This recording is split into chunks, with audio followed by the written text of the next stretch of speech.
Live from downtown Bakersfield, 23 ABC News starts now.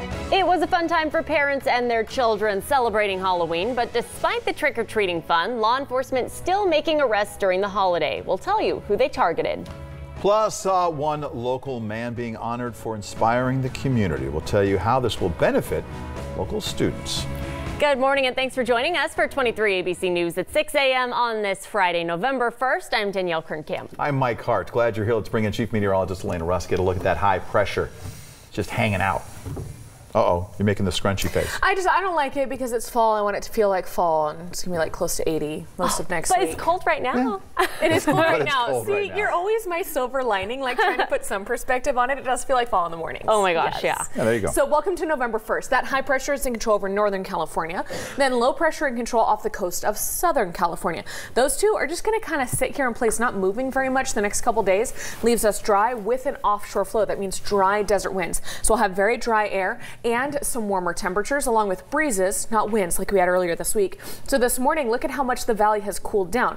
But that's because we were falsely high from yesterday's winds. You still see some of those easterly winds lighting up in the green there for our temperature contour, keeping us in the low 40s for Arvin and Bakersfield, whereas further out in Delano away from the breeze, it's 30. But there's obviously nothing very warm about 40s. It's just warmer than the rest of the valley because of the winds. So as we stay very dry, we get to 73 today. That's sunny, it's stable, it's seasonal. Talk more about those close to 80s for next week coming up. As for our roadways, we had a couple minor incidents this morning. All cleared. You're good to go.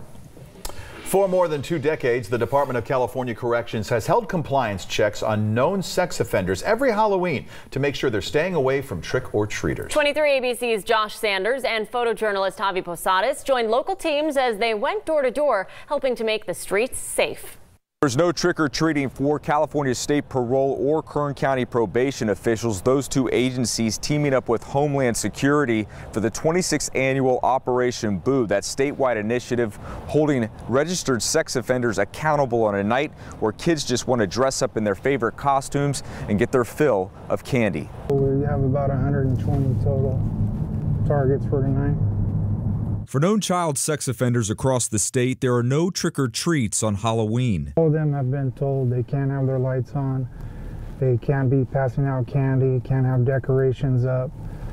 So they're all aware. This is the 26th year California Department of Corrections parole agents go door-to-door for compliance checks on known sex offenders. The initiative, known as Operation Boo, making sure no candy is exchanged with trick-or-treaters. This year, agents teaming up with Kern County Probation and Homeland Security. HSI searched his phone, so they must not have found anything on it.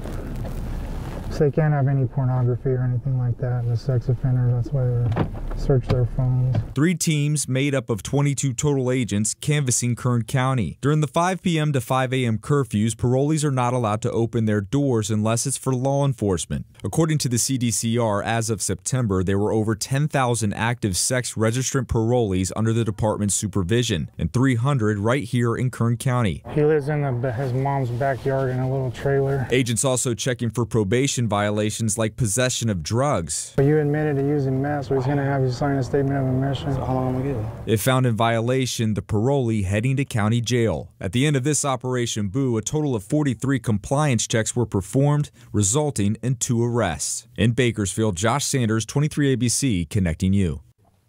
In other news today, some local high school students will be at the California Aeronautical University as they host their 3rd annual Aviation Career Day. It's an event, it's an opportunity for students to learn many of the different fields that are available in the aviation industry.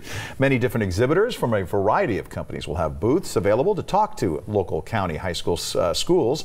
It starts this morning at 9 a.m., ends at noon. It will be held at California Aeronautical University on Boughton Drive.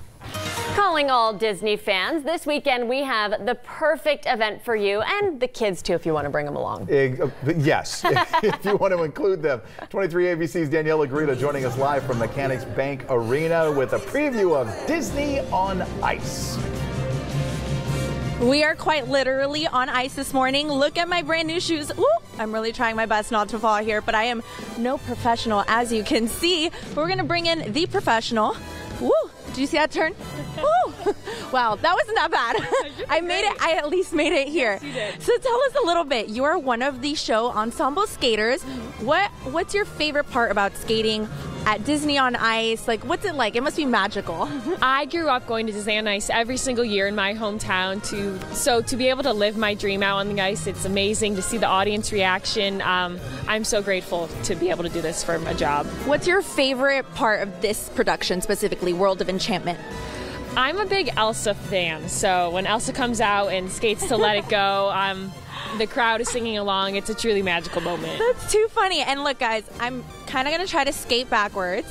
Ready? How do we do this? It helps if you try to wiggle. So you honestly try to wiggle yourself, and you'll make your way back. Am I going anywhere? I don't feel like I'm going anywhere.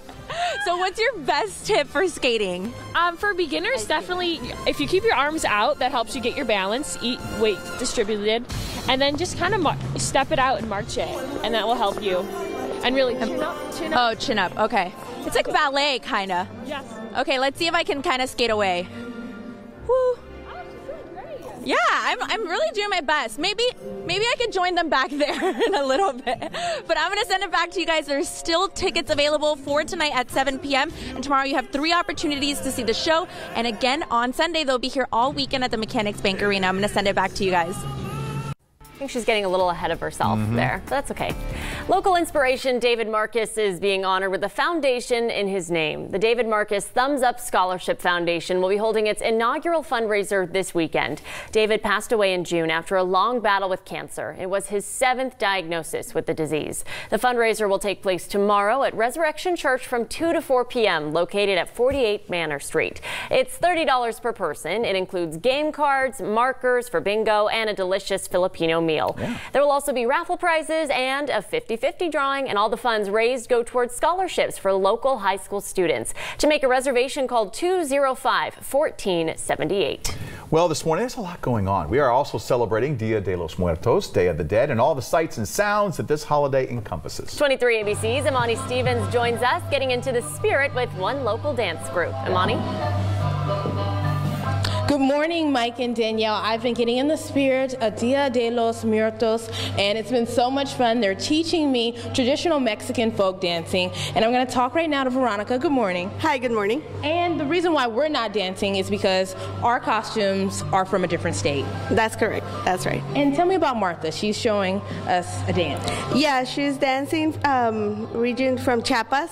Her dress is really colorful, and we have different dances for each state, and we use different costumes. We go with different headpieces, so every single state has their own costume. And you've been dancing for a really long time. You told me about 20 years. Yes. How does it feel when you get on stage and perform? Well, it's so exciting to see all the people that enjoy seeing us dance, and we enjoy showing the people how, what we dance and what we love to do. Mm-hmm. And what impact do you think it has on Mexican culture and bringing this to our community? Well, it kind of teaches our kids to we show them where they come from, because we're from Mexico, and we try to put some effort into our dances so they can see our Mexican culture. Wow, it's so beautiful. And you have a busy weekend, so tell me about your performances tonight, tomorrow, and Sunday. We have a performance tonight at Wasco downtown. It starts, I believe it starts at 6 to 9. Tomorrow we have another event at the Union Cemetery from 3 to 7. And on Sunday we have our biggest performance of the year. Is going to be at Dia de los Muertos in the Kern County Museum on Chester. It's going to start at 3 to 7. Okay, well, thank you both so much. We've been learning and dancing all morning long. It's been so much fun. And I have the details on our website about tonight's event, tomorrow as well as Sunday, celebrating Day of the Dead, live in downtown Bakersfield. I'm Imani Stevens, 23 ABC, connecting you. Thanks, Imani. Yeah, and this is the event they're talking about happening tonight. It's the 4th annual Dia de los Muertos celebration happening in Wasco. There's going to be art exhibits, folk dancing like you just saw, crafts, food, and a competition of altars. Beautiful, colorful displays to honor loved ones that have passed. Of course, there's also going to be a special 2-hour performance by Mento Buru. It all starts at 6 o'clock this evening, goes until 10 p.m., happening on 7th Street in downtown Wasco. So much fun. All right. So with that, as you're waking up this morning, we're quite cold in the North County. They have the 30s up there here in Bakersfield and Arvin, 43. Tehachapi now at 36. Look at all those 20s into many of our desert cities. So a look ahead right now shows us a little bit of offshore flow, means dry desert winds coming in again, leaving us with parched air and dangerous fire weather conditions if there were to be a wildfire. But we don't need a red flag warning. The winds aren't that fast, even though the air is staying that dry, and it will be parched. You're going to notice here about 15 to 25 mile per hour breezes. You don't want to fight a fire in that, but it's nothing like what we saw on Wednesday, thankfully. I know no one wants to repeat that. So heading into the weekend, we'll continue to have those breezes coming offshore, and it warms us up each afternoon. 73 in Bakersfield is average for this time of year and sunny. 75 in Lamont and Arvin because those desert winds are riding down the hills and warming you up just a couple degrees more than everybody else. You also have 75 in Kernville, 65 in Tehachapi, 64 in Fraser Park this afternoon. After a morning in the 20s, they'll have plenty of 70s later, and I'll show you that warmer weekend coming up.